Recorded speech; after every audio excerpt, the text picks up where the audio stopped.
Umar bin Khattab radhiyallahu anhu sangat tegas dalam agama Allah ini. Tidak main-main kalau memang hal itu perlu ketegasan. Dalam sebuah kisah pernah ada seorang Yahudi dengan munafik. Yang munafik ini hutang dari orang Yahudi. Kemudian tiba masa si Yahudi menagih dari munafik bilang nggak ada uang kamu sama saya. Cekcoklah dua orang ini, lalu diambil kesimpulan kita berhukum aja. Waktu itu Nabi SAW masih hidup. Maka datanglah keduanya ke Nabi SAW. Nabi SAW melihat sesuai dengan data-data yang ada, Yahudi punya hak. Kata Nabi SAW, berikanlah haknya si Yahudi ini. Karena memang kamu berutang sama dia, ada buktinya, jelas. Ternyata keluar, munafik ini tetap bilang saya nggak mau bayar. Belum puas cari orang lain, dicarilah Abu Bakar. Temu Abu Bakar, siapa setelah Nabi SAW? Abu Bakar, orang yang dianggap dimuliakan, datang ke sana. Memperlihatkan kasus kepada Abu Bakar, dipaparkan. Abu Bakar berhukum seperti hukum Nabi SAW. Bahwasanya haknya Yahudi. Ternyata pulang, keluar dari rumah Abu Bakar, si munafik belum puas juga. Saya belum mau bayar. Baik, Yahudi bilang, kalau begitu kita cari orang lain. Kamu mau? Iya. Siapa? Umar bin Khattab. Datang kepada Umar radhiyallahu anhu di rumahnya. Begitu datang ke rumahnya, Umar bin Khattab mengatakan, siapa kalian? Satu mengatakan, mengaku muslim, tapi dia orang munafik. Di sini beliau tidak disebutkan namanya. Kemudian yang satu juga Yahudi. Lalu Umar bertanya, ada apa dengan kalian? Dia bilang, Yahudi bilang, ini si Fulan, utang dengan saya tapi nggak mau bayar, dia tidak mau akui. Lalu Umar pintar, Umar bertanya kepada mereka berdua, apakah kalian sudah pernah bertanya tentang masalah hukum ini sebelum datang ke sini? Kata mereka berdua, sudah. Kata Umar kepada siapa? Mereka bilang, kami telah datang kepada Muhammad. Kata Umar, apa hukumnya? Kata Muhammad memberikan hak kepada si Yahudi ini, kata si munafik. Karena alasan-alasan yang sudah dipaparkan. Lalu kalian kemana lagi? Mereka berkata, kami sudah ke Abu Bakar. Apa hukumnya Abu Bakar? Sama saja dengan hukumnya Muhammad SAW. Lalu Umar berkata, untuk apa kalian datang kepada saya? Keduanya mengatakan, kami ingin berhukum. Umar bilang, baiklah, tunggu sebentar. Umar masuk ke dalam mengambil pedang. Kemudian mengejar keduanya, akan menebas keduanya. Dua-duanya lari dari rumahnya Umar. Lalu Umar berkata, apakah kalian sudah berhukum kepada Rasulullah SAW? Masih ragu? Datang ke Abu Bakar lalu masih ragu dan datang kepada saya minta hukum. Ini hukum saya. Pedang ini, gitu kan. Jadi beliau tidak main-main dengan hukum, gitu kan. Kalau memang sudah saatnya, saatnya, gitu kan. Seperti itu gambarannya. Dan tentu apa yang akan kita sampaikan, dipaparkan di buku ini, belum semua kisah Umar ternukilkan. Jadi bukan mustahil ikhwah-ikhwat sekalian kalau Anda pernah mendapatkan kisah lain tentang Umar asal riwayatnya sahih, itu tidak ada masalah. Karena cukup banyak riwayat yang dinukil yang memang belum dinukil sini. Di antaranya ada kisah Umar bin Khattab dengan rahib, seorang pendeta Yahudi yang masuk Islam akhirnya karena sifat Nabi SAW. Dan ini sudah saya sebutkan di bahasan pada saat menjelaskan tentang kelebihan Nabi SAW. Ringkas ceritanya ada seorang Yahudi yang pernah Nabi SAW utang dengannya 20 sak kurma. Satu sak kurma 2,5 kilo.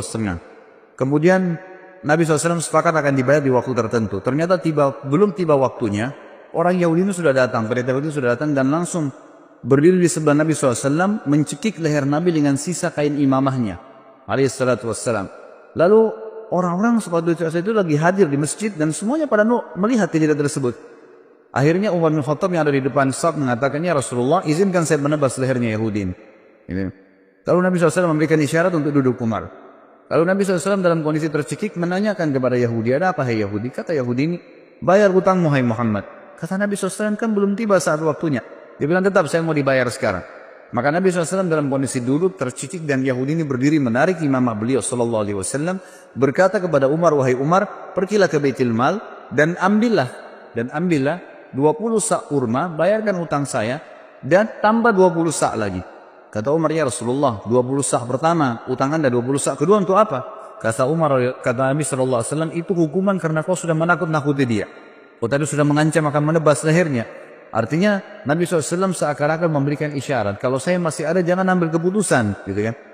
Maka Umar pun pergi ke Baitul Mal, meninggalkan Yahudi ini. Yahudi jalan di belakangnya sambil marah dengan Yahudi ini. Tiba di Baitul Mal, Umar bin Khattab menyiapkan 20 sak kurma, diberikan kepada Yahudi itu. Waktu mau disiapkan 20 sak kedua, Yahudi ini bilang, gak usah hai Umar. Kata Umar, kenapa? Dia bilang, Umar, apa kau tahu siapa saya? Kata Umar, saya gak mau tahu siapa kamu. Dalam kondisi marah gitu kan. Langsung dia sebutkan namanya, saya Fulan bin Fulan. Namanya ini kebetulan nama salah satu pendeta Yahudi yang terkenal sudah lama masuk Islam. Kata Umar, saya tanya kamu atas nama Allah, apakah kau dia? Dia bilang iya. Bukankah kau tahu itu adalah Rasulullah sallallahu alaihi wasallam? Kata dia, ya saya tahu. Lalu kenapa kau lakukan perbuatan tadi sementara kau tahu adalah Nabi Allah? Kata si Yahudi, hai Umar, apa kau kira saya gila? Saya datang ke masjid kalian, mencekik Nabi dan Raja kalian. Di hadapan kalian, saya sudah siap mati pada saat itu. Karena saya ingin membuktikan satu hal dari Muhammad yang belum saya temukan padanya.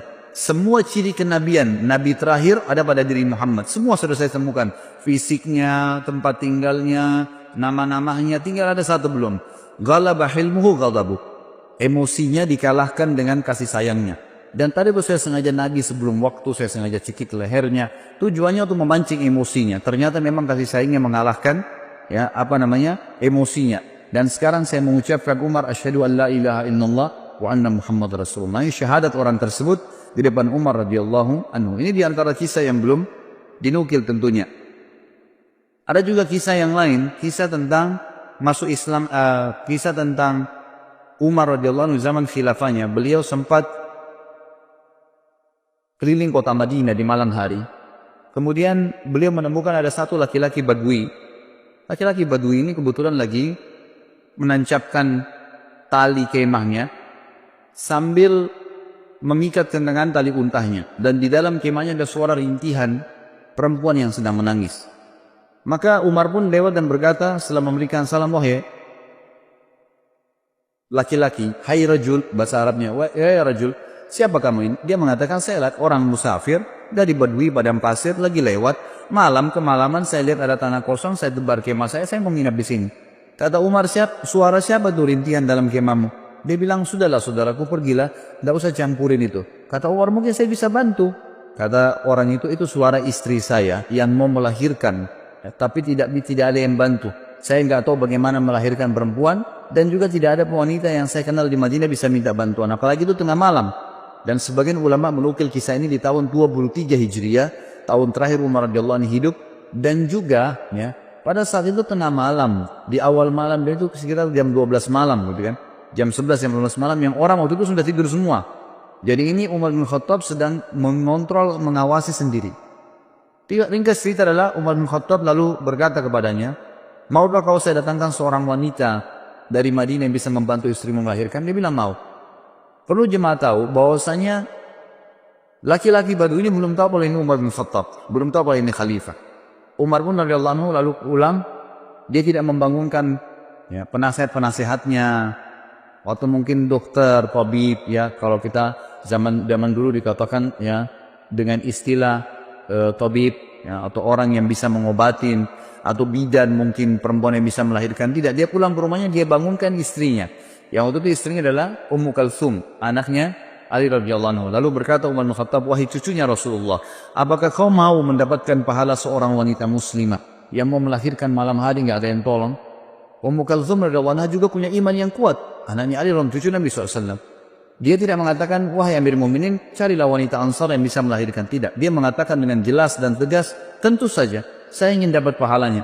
Kata Umar, siapkanlah persiapan perlengkapanmu untuk melahirkan dan ikut sama saya. Maka jalanlah pada malam itu, saudaraku sekalian, dua orang, raja muslim dan ratunya. Tidak ada pengawal, tidak ada yang dampingin, dan tidak ada media yang akan mengekspos itu. Karena yang sedang dibantu seorang Badui yang cuma lewat, besok pagi mau pergi lagi. Nggak ada yang tahu, tengah malam nih. Ya, kita tahu sekarang banyak orang mau melakukan satu perbuatan, kegiatan karena ada eksposnya. Kemudian bisa mengangkat namanya. Sama sekali enggak. Jalanlah keduanya tiba di kemah orang Badui tersebut. Ringkas ceritanya, kata Umar bin Khattab kepada istrinya, masuklah ke kemah dan selesaikan tugasmu. Istrinya pun akhirnya membantu wanita tersebut melahirkan. Gak lama kemudian sementara menunggu tentu Umar bin Khattab ngobrol sama orang Badui ini. Dan orang Badui belum tahu kalau Umar bin Khattab. Ngobrol-ngobrol aja. Seperti biasa. Lalu kemudian terdengar suara bayi dari dalam. Dan Ummu Kalthum, istri Umar bin Khattab radhiyallahu anhu majma'in, berkata, ya Amir Mu'minin, wahai pemimpin orang yang beriman. Jadi hai raja, beritahukan kepada laki-laki di sebelahmu kalau istrinya sudah melahirkan normal. Begitu mendengarkan kalimat Amir Mu'minin, si Badui tadi dari tempat duduknya turun ke tanah, ketakutan, lalu berkata, apakah anda Amir Mu'minin Umar bin Khattab? Umar bin Khattab mengatakan kepada dia, ala rizkika, tenang aja. Dia bilang diulangi, apakah anda Amir Mu'minin Umar bin Khattab? Kata Umar, iya. saya ambil memimpin Umar bin Khattab, dan yang membantu tadi melahirkan istrimu itu adalah Ummu Kalthum, anaknya Ali bin Abi Thalib, cucunya Rasulullah SAW. Maka orang ini pun menangis pada saat itu dan berkata, Maha suci Allah yang telah mengaruniakan saya nikmat yang tidak terhingga malam ini, karena saya telah didepangi duduk oleh raja muslimin, dan istri saya telah dibantu melahirkan oleh ratu muslimin, dan anak saya disentuh pertama kali dengan kulit cucu Nabi SAW. Kita lihat bagaimana perilaku Umar bin Khattab yang luar biasa, gitu kan? Setiap perilakunya menjadi sebuah pelajaran. Kisah yang lain juga, Umar bin Khattab radhiyallahu anhu pernah satu malam jalan, kemudian menemukan di luar kota Madinah tentunya nih. Ini kisah yang sahih adalah di luar kota Madinah.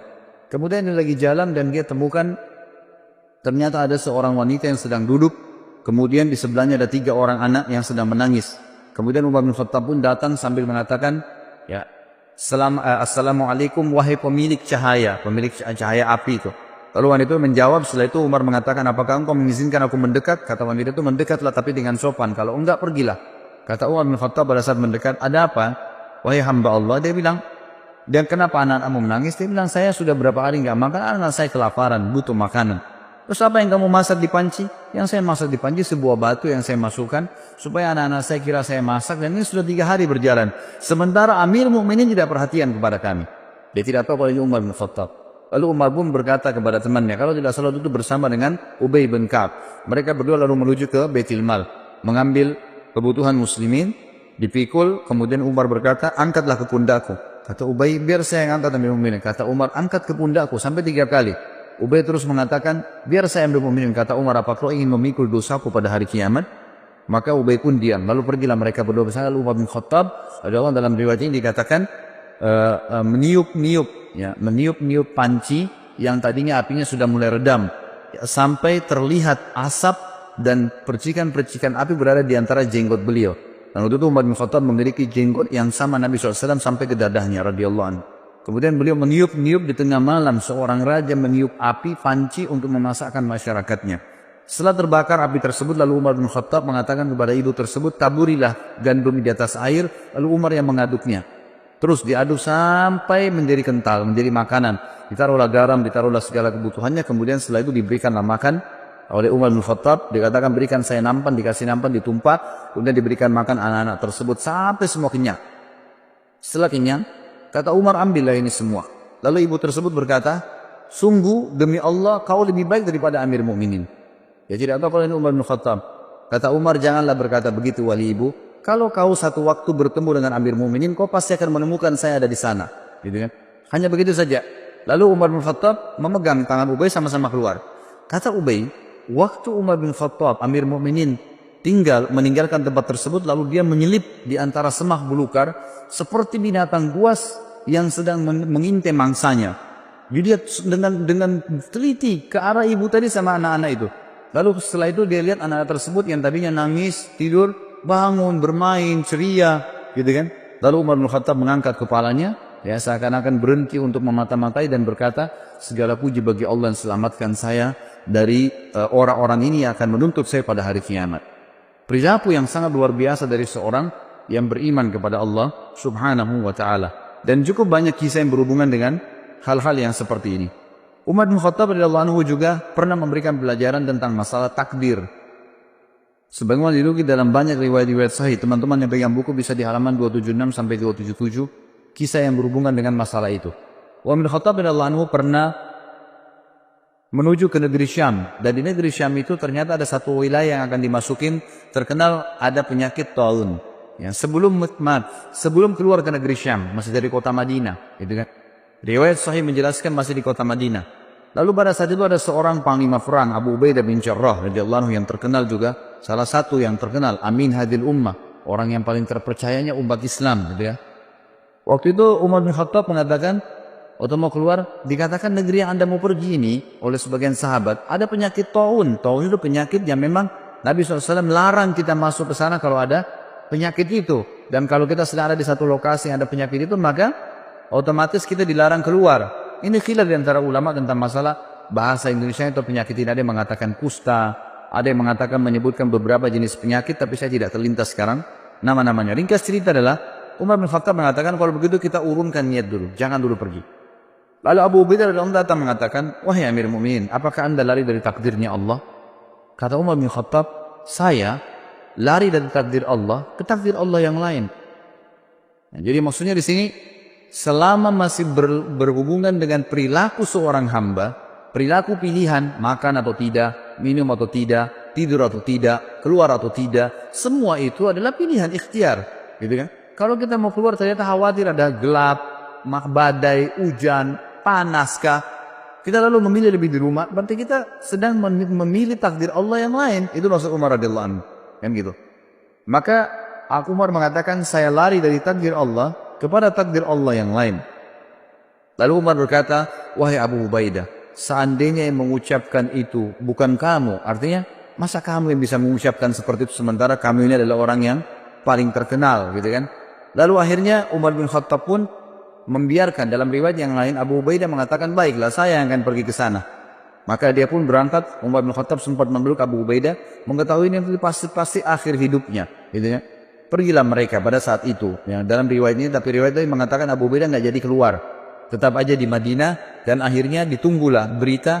Umar terus menyebarkan berita, siapa yang punya berita tentang taun, penyakit taun dari Nabi SAW. Abdurrahman bin Auf, sahabat Nabi yang lain radhiyallahu anhu, sempat waktu itu tersibukkan dengan beberapa kegiatan. Lalu pada saat dengar orang lagi ngumpul bersama Umar bin Khattab, dia pun datang lalu mengatakan, saya memiliki kabar dari Nabi SAW. Ya, dan ini riwayat disebutkan dalam riwayat Bukhari tentang kisah ini. Dia mengatakan, aku mendengarkan Nabi SAW bersabda, idza sami'tum bihi bi ardin fala tuqaddimu alaihi, wa idza waqa'a bi ardin wa antum biha fala takhruju firaran minhu. Jika kalian mendengarkan taun terjadi di satu daerah, maka kalian jangan ke sana. Dan jika kalian bila itu terjadi pada satu kaum, sedangkan kalian berada di dalamnya, maka kalian jangan keluar darinya atau menghindarinya. Maka Umar pun akhirnya bertahmid, mengatakan, alhamdulillah, segala puji bagi Allah yang telah membantu aku untuk mengambil keputusan yang tepat. Juga Bapak Ibu sekalian, ada kisah yang menarik tentang, atau syubhat seringkali kalau Anda baca buku sejarah, Anda temukan tentang ada sering ahli-ahli sejarah Islam juga menulis buku, yang mereka mengatakan Umar bin Khattab tidak menyenangi Khalid bin Walid. Tidak menyenangi Khalid bin Walid. Terbukti Umar bin Khattab melenserkannya dari jabatannya sebagai pimpinan perang. Penulis buku ini meluruskan masalah itu. Beliau mengatakan ini pemahaman yang salah. Umar bin Khattab mencopot Khalid bin Walid dari jabatannya bukan karena Umar bin bencinya. Dan nanti akan beliau katakan bukti. Tetapi Umar bin Khattab sendiri menyebutkan dalam riwayat, ya ini disebutkan dalam Tarikh At-Tabari, ya, disebutkan oleh penulis buku menukil dari situ ya. Beliau mengatakan Umar sempat berkata, sesungguhnya aku tidak mencopot Khalid karena kemarahan atau pengkhianatan, tapi orang-orang telah terfitnah olehnya. Aku khawatir mereka akan disandarkan kepadanya. Maksudnya nanti orang-orang menganggap Khalid bin Walid jadi penyebab menang perang. Jadi fitnah, orang sudah tidak bergantung lagi sama Allah. Maka aku copot gara-gara itu. Dalam riwayat lain dijelaskan bahwasanya pernah terdengar oleh Umar bin Khattab Khalid bin Walid ini berkhianat. Beritanya begitu di harta rampasan perang. Lalu Umar bin Khattab dari Madinah mengutus Bilal. Perlu ikhwah dan akhwat sekalian tahu, teman-teman tahu bahwasanya Khalid bin Walid ini dulu pimpinan, ya, tuan Sayyid di Mekah, gitu kan. Dan Bilal adalah seorang budaknya Umayyah bin Khalaf. Jadi dulu kondisinya itu secara kejiwaan, ya, orang walaupun sudah masuk Islam, Bilal masih merasa Khalid bin Walid ini dulu tuan, gitu kan, terkenal. Merasa Khalid bin Walid ini dulu tuan, gitu kan, terkenal. Bila Umar ingin menghilangkan perasaan itu dari Bilal dan juga ingin mendidik kaum muslimin tentang sebuah poin penting, tidak ada fanatisme dalam Islam. Maka Umar radhiyallahu anhu mengutus Bilal, mengatakan, wahai Bilal, pergilah ke pasukan muslimin yang dipimpin oleh Khalid bin Walid. Lalu bacakan suratku ini di pada Khalid, sementara Khalid kamu suruh tidur di tanah dan kamu letakkan telapak kakimu di pipinya. Ini perintah yang memang berat gitu ya, bagi Bilal berat dan satu perilaku yang aneh gitu, tapi dilakukanlah. Bilal patuh. Bilal mengatakan, baiklah Amir Mu'minin. Tiba di sana, Bilal datang kepada Khalid bin Walid, masuk dalam khimah, bicara baik-baik, wahai Khalid, Amir Mu'minin memerintahkan saya seperti ini. Bagaimana pendapatmu? Saya harus memanggilmu dengan suara keras dari luar kemah. Saya menyuruh kamu meletakkan pipimu di tanah, lalu saya letakkan telapak kakiku di atas pipimu, baru saya bacakan surat ini. Khalid bin Walid waktu itu memang lagi diuji juga imannya. Dia mengatakan, wahai Bilal, kita sudah masuk Islam, lupakanlah masa jahiliyah. Lakukan apa yang Amirul Mukminin perintahkan. Maka Bilal pun keluar dari kemah lalu teriak dari luar mengatakan, wahai Khalid ibn Walid, keluarlah, keluar. Gitu ya. Begitu keluar, letakkanlah pipimu di tanah dan aku akan letakkan telapak pipiku di pipimu sebagai perintah dari Amir Mukminin. Semua pasukan lihat. Di pasukan ini banyak orang-orang Quraisy yang tahu kedudukannya Bilal dulu, yang tahu kedudukannya Khalid bin Walid dulu. Ini tuan, ini budak, bekas budak, gitu kan? Lalu Khalid bin Walid mengatakan, letakkanlah kakimu hai Bilal dan jangan ragu. Dan tidak pula ada yang marah dengan Bilal. Semua orang diam. Bilal pun meletakkan kakinya di atas pipinya Khalid bin Walid dan lagi diletakkan di tanah lalu membaca suratnya Amir Mukminin Umar. Umar berkata, ini surat dari Amir Mukminin kepada pimpinan perang Khalid bin Walid. Telah sampai berita kepada saya bahwasanya kau berkhianat dalam masalah ghanimah dalam masalah perang. Kalau benar, maka beristighfarlah, bertobat sama Allah dan saya lengserkan kamu dari jabatanmu. Kalau tidak benar, maka kau mengatakan tidak benar sementara Bilal masih menginjak pipimu, gitu kan? Dan saya akan tetap mencopot kau dari kepemimpinan, tetap kau berperang tapi bukan lagi pemimpin, agar tidak ada fitnah yang kena di tengah-tengah muslimin. Maka Khalid bin Walid dalam kondisi terinjak pipinya mengatakan itu tidak benar. Sudah selesai Bilal menyampaikan berita tersebut, tapi dia tetap dicopot dari jabatannya. Tapi di sini kita bisa lihat bagaimana ya Umar bin Khattab radhiyallahu anhu sangat tegas, gitu kan? Tapi bukan berarti belum benci Khalid bin Walid. Terbukti pada saat beliau meninggal dunia atau akan meninggal dunia, sempat Umar bin Khattab berkata, seandainya Abu Ubaidah masih hidup, karena Abu Ubaidah tadi sudah mati. Ya, dalam beberapa riwayat waktu dia pergi ke tempat yang ada taun, maka aku akan mengangkatnya menjadi penggantiku. Sebab kalau aku ditanya oleh Rabbku hari kiamat, kenapa engkau memilih Abu Ubaidah? Aku akan mengatakan bahwasanya aku mendengar hamba dan kekasihmu Muhammad sallallahu alaihi wasallam bersabda, likulli ummatin amin wa aminu hadhil umma Abu Ubaidah bin Jarrah. Setiap umat memiliki orang kepercayaan. Dan orang kepercayaan umat ini adalah Abu Ubaidah bin Jarrah. Kalau seandainya Khalid bin Walid masih hidup, ini kata Umar bin Khattab, ini saksi bahasan kita. Kemudian pasti aku akan mengangkatnya untuk menjadi penerusku.